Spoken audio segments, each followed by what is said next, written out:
ए खबरदाता सम्मेलन को मुझे स्वागत करुच्ची। आज प्रसंग एक स्पर्शकातर प्रसंग एवं आज प्रसंग रे सम्मेलन रे मो सहित अच्छा बीजेडी अनुभवी विधायक राजनगर विधायक सम्मान्य श्रीयुक्त ध्रुवचरण साहू महोदय। बंधुगण आपण अवगत गत काली केन्द्रापड़ा गोटे घटना घटी जहाँ वर्तमान ओडिशा चर्चा हो एक विराट अघटन घटी कौटी जिलापाल कार्यालय परिसर सौध भितर जड़े युवक आत्महत्या कर सीढ़ी स्टेयर केस रेलिंग रे बेकरे गामुचा बांधी से आत्महत्या कर किए से युवक जड़े अनुसूचित जातिर युवक श्रीचंदन दास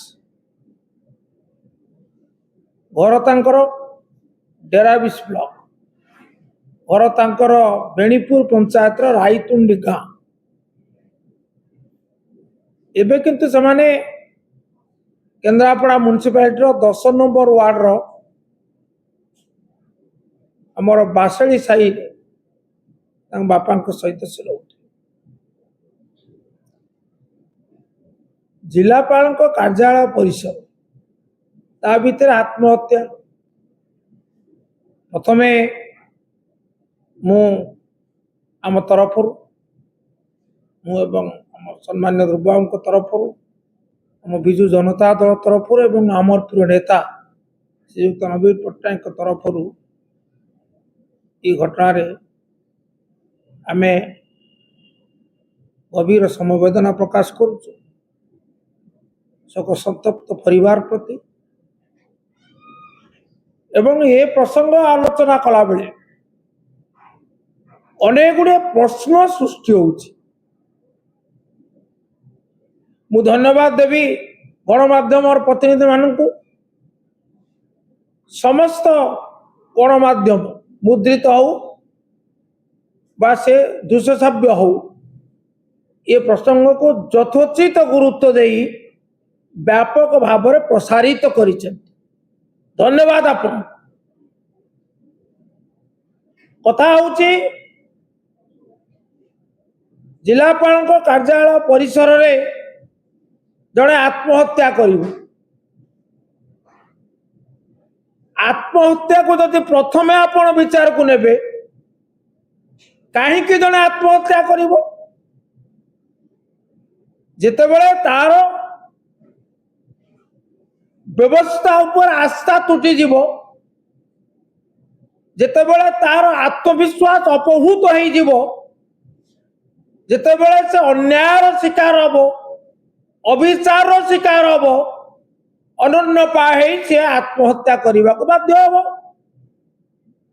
तेणु ये कौन सूचना दौची ये सूचना दौची निष्कंप कंठरे निनादित करुचे कथा जे सरकारी व्यवस्था उपरे ता आस्था तुटी थिला युव बंधु आस्था तुटुची न्याय व्यवस्था ठीक भाव कार्यक्षम होना ताकू निराश होगा पड़ा सी हताश है एवं से आत्महत्या कला। तेणु ये सरकार को प्रति एक आह्वान नुहे कि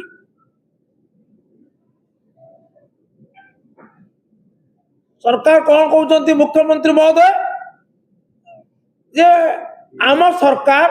लोकों सरकार ये को लोकों सरकार नमूना कौटी अच्छे संवेदनशीलता ये हूँ दुर्भाग्य। ये प्रथम प्रश्न बेदरदी सरकार संवेदनहीन सरकार एवं संपूर्ण भाव अक्षमणीय भाव उदासीन सरकार त्रुटिपूर्ण व्यवस्था द्वितीय कथा हूँ सरकारी दफ्तर जिलापाल कार्यालय सर्वोच्च सरकारी दफ्तर गोटे जिले से जड़े आत्महत्या कर सुरक्षा व्यवस्था कौटी अच्छी आमर तो प्रश्न होदी एपरी त्रुटि रहा सरकार गुरुत्वपूर्ण नथिपत्र सब सुरक्षित तो कई जड़े रही तो अटका जा पारि था गोटे मूल्यवान जीवन तो रक्षा करा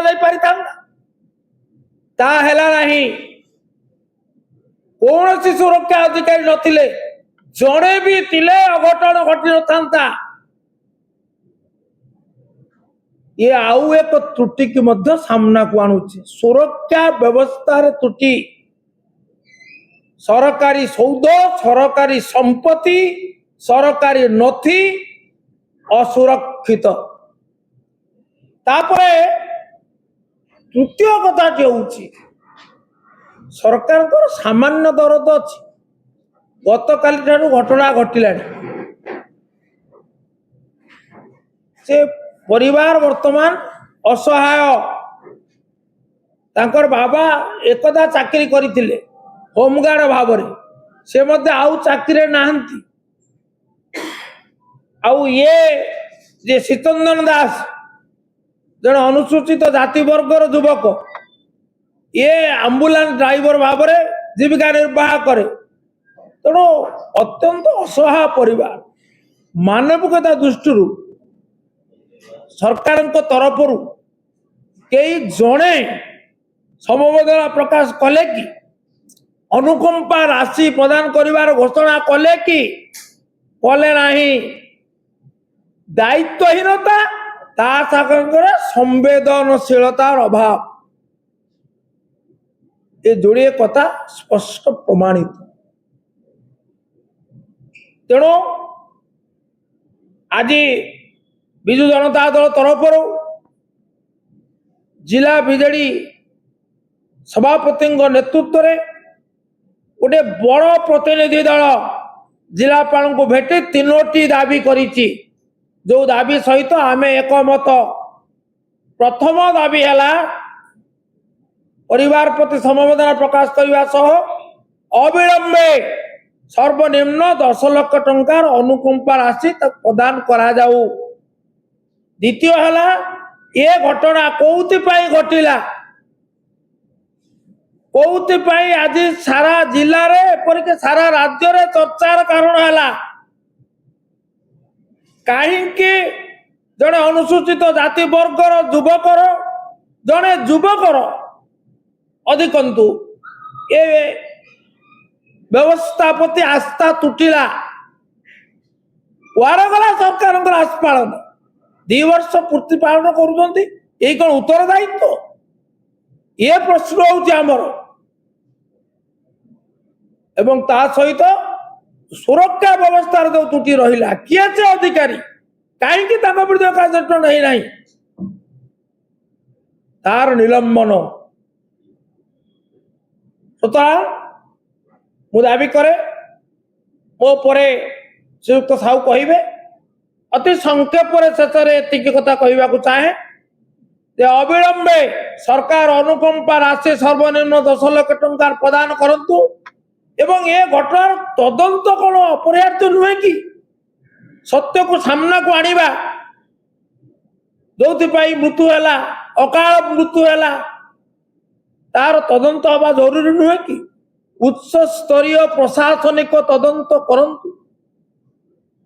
एवं सुरक्षा अधिकारी जी दायित्व रे कर्तव्य त्रुटि पाई अवहेला पाई तांको तुरंत कार्यानुष्ठान अर्थात निलंबन करंतु ता नहले विजु जनता दल जनस्वार्थर जाग्रत प्रहरी भाव में कार्यरत केबे आकु ग्रहण करि पारिबो नाही आंदोलन करने को बाध्य हो आमर चेतावनी। धन्यवाद श्रीयुक्त साहू।